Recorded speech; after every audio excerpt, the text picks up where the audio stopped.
Good morning students. Today we are going to see in detail about various occupations under economic activities, that is profession, employment and business. First we'll see about employment. Employment means an occupation which the people work under a particular person or under an organization. The people who work for others, what they get is they get income. Income in the form of wages and salaries. That income is termed as remuneration. The person who is given a job in a particular organization to work in, that particular person is termed as employee, and the person who is giving the job for that employee is termed as employer. Example: managers, clubs, factory workers, bank officials, etc. Next we'll move on with characteristics of employment. Characteristics means features. Features of employment. Suppose if I ask you what is the feature of human beings, means you will tell me normally human beings, they will have a head, body, two hands, two legs. If I ask what is the feature of a parrot, means parrot will be in green color, and you will tell me that it will have a beak, red color beak. So these are the features of parrot. Students, suppose if I bring a parrot to you and tell that I have brought human being, means will you accept? No. Why you are not accepting? Because parrot has different feature and human being has different feature. Same way, in order to be said as an employment, the employment should have certain features. Here are the features of employment. First feature, there is a contract existing between the employer and the employee. What is meant by contract? Agreement. So there must be an agreement between the employer and employee. Employee performs the assigned task. So employee should perform, perform means what? Do the given task. Assigned task means given works. So he has to do, the employee no other go, he has to do the work given to him by the employer. Next is remuneration is given to the employees. Remuneration means salary or wages will be given to the employees. Next is an employee must abide by the rules and regulations.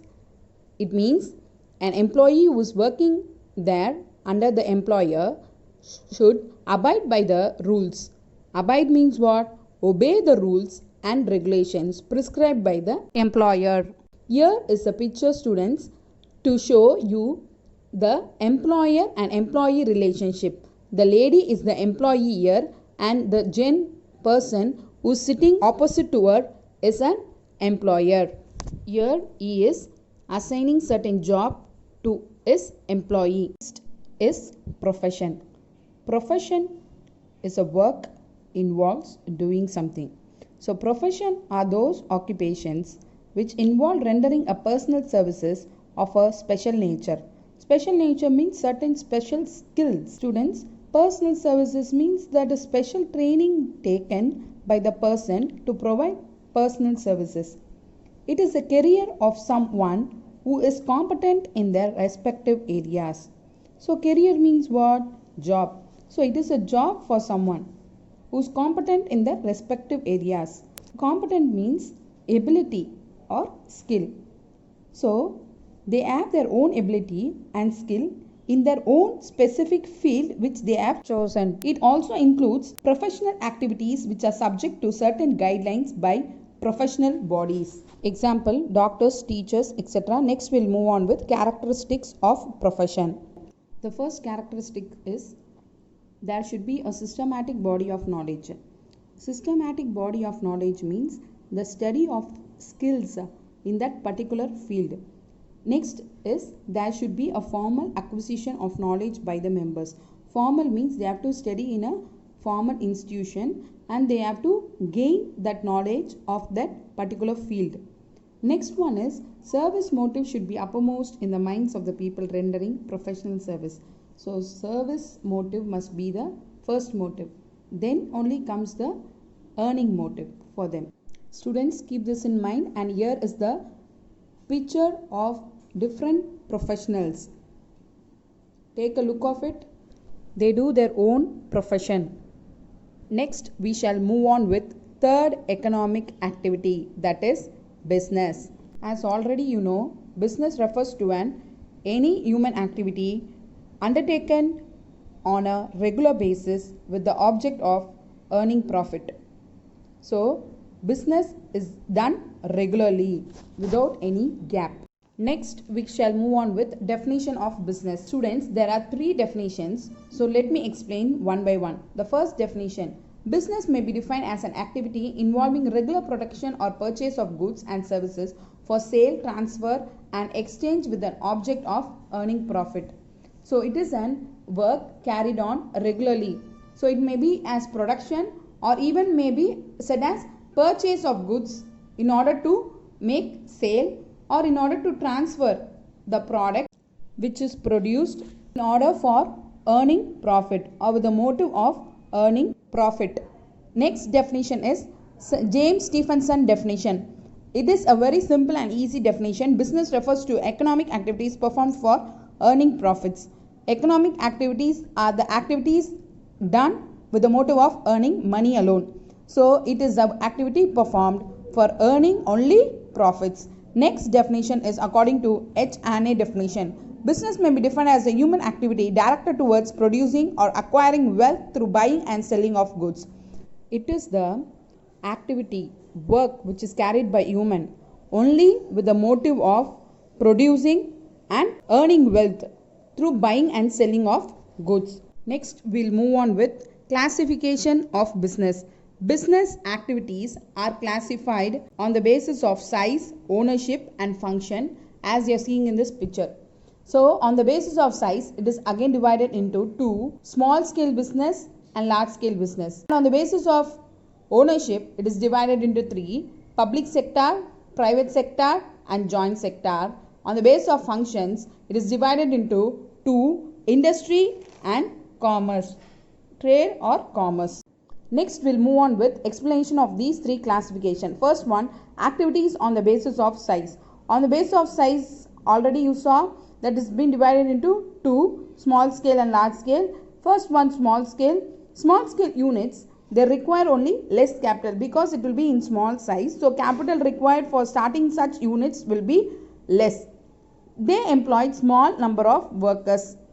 Only limited number of workers alone will be employed in order to carry on their work. Example, manufacturing textiles in handlooms. So textiles means dress materials. So that is manufactured through handlooms. Handlooms means a machine for weaving cloth operated by hand alone. Next example is extraction of edible oil from seeds like groundnut, sesame through wooden churner. So edible oil means here oil used for cooking. Wooden churner here refers to a machine requires an amount of force for turning and continuous turning for the extraction of oil from the above said seeds. Next we'll move on with large scale business. Large scale business is just opposite to small scale business. Large scale business requires huge capital. Huge capital means enormous capital, very high amount of capital. So they employ normally large number of workers in order because of large size unit. Example, manufacturing textiles in a large textile mill like Raymond's, Ramraj Cotton, etc. Textile mill means a factory in order to manufacture ready-made garments. Next is extraction of edible oil from oil seeds in oil mills. Oil mills means not like wooden churner. It is a mill where machine alone is being operated in order to extract oil. An example of such oil is Saffola oil and sunflower oil. Normally we use these types of oil in order for cooking in our daily life. That's all about on the basis of size, and here is a picture of a textile mill. Next we'll move on with on the basis of ownership. It has been classified into three categories: private enterprise, public enterprise and joint enterprises. First we'll move on with private enterprise. An enterprise is said to be a private enterprise when it is owned and managed, controlled by persons other than government. So here in case of private enterprise, government will not manage it, only the private persons, normal human beings will manage these types of enterprises. Example, sole proprietorship and partnership firm. Sole proprietorship means only a single person will be the owner of the business. Partnership firm means two or more persons when they join together in order to start a business, then it will be termed as partnership firms. Next comes public enterprises. Public enterprises is an enterprise which is said to be a public, where it is owned, managed and controlled by the government or any of its agencies or both. It can be controlled by government or by the agency of the government or by government as well as a particular agency. Example, department undertaking, public corporation and government company. First, I'll tell you about departmental undertaking. An undertaking is said to be a departmental undertaking where it is managed, functioned and funded by government. Each department is controlled by the specific ministry, that is ministers. In sense, finance minister and railway minister will tell no. Same way, it is managed under certain ministry. Example of departmental undertaking is Indian Railways, Post and Telegraph, All India Radio, etc. Next comes public corporation. Next example, public corporation is a corporation means an entity that is created by the state to carry out public mission and services. Example, gas corporation, that is Oil and Natural Gas Corporation, ONGC. Next type of public enterprise is government company. A company is said to be a government company when it is carried on by state government or central government or by both. Example, Hindustan Steel Limited. Then the third type of enterprise under basis of ownership is joint enterprises. Joint itself denotes, that is combination of two. An enterprise is said to be a joint enterprise where it is owned, managed and controlled by government as well as private entrepreneurs. Example, Maruti Suzuki. Next, we'll move on with on the basis of functions. On the basis of functions, business activities may be broadly classified into two, that is industry and commerce. Industry includes all those business activities which are connected with raising, producing or processing of consumer goods as well as the capital goods. Industry, that means in industry what they do is they try to produce the products with the help of the machineries and new ideas. Example of the consumer goods are bread, butter, cheese, shoes, etc. And the example of capital goods are like machinery, furniture and fixtures, etc. Next comes commerce. Commerce establishes a link between the producers and consumers of goods and maintains a smooth and uninterrupted flow of goods from the producers to consumers. So after when industry produces the products, it is the commerce which helps the flow of goods from the place of production to the place of consumption, that is from the producers to the ultimate consumers. So that's all about the classifications of business students. Students, once again we shall recall about the classifications of business activities on the basis of size, ownership and functions. On the basis of size, it is divided into two, small scale, large scale. On the basis of ownership, it is divided into three, public sector, private sector, joint sector. And on the basis of function is divided into two, industry and commerce. Thank you students. That's all for today. Keep in mind what was taught today. Thank you students.